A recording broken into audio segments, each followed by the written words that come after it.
এক গ্রামে এক কাঠুরে বাস করত। সে খুব গরিব ছিল, কিন্তু সে ছিল অত্যন্ত পরিশ্রমী ও সত্যবাদী। প্রতিদিন ভোরে ঘুম থেকে উঠে বন থেকে কাঠ কেটে তা বিক্রি করে সংসার চালাতো। তার স্ত্রী ও সন্তান ছিল। তাদের খেয়ে পড়ে বাঁচার একমাত্র ভরসা ছিল সেই কুড়াল। একদিন দুপুরে সে নদীর পাড়ে গাছ কাটছিল।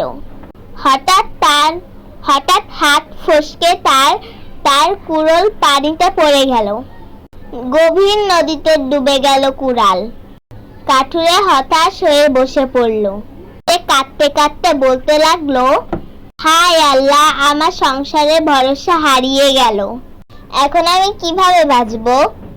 স্ত্রী সন্তানকে কি খাওয়াবো?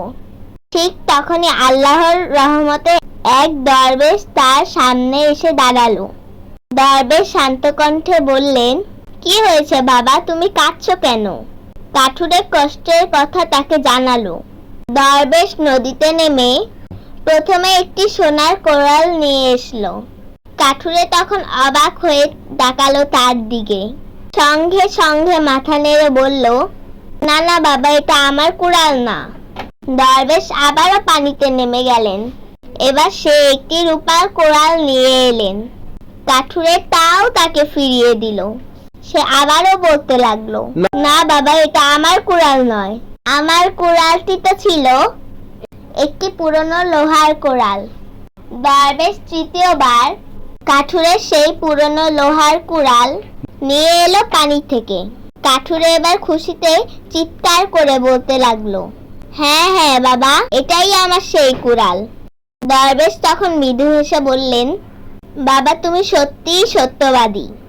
আল্লাহ তোমার প্রতি অনেক সন্তুষ্ট। এই নাও পুরস্কার স্বরূপ তুমি শুধু তোমার পুরানো কুড়ালই নয়, বরং সোনার আর রূপার কুড়ালও পাবে। কাঠুরে তখন আনন্দে কেঁদে ফেলল। সে বুঝলো সত্যবাদিতা সবসময় শেষ পর্যন্ত জয়ী হয়।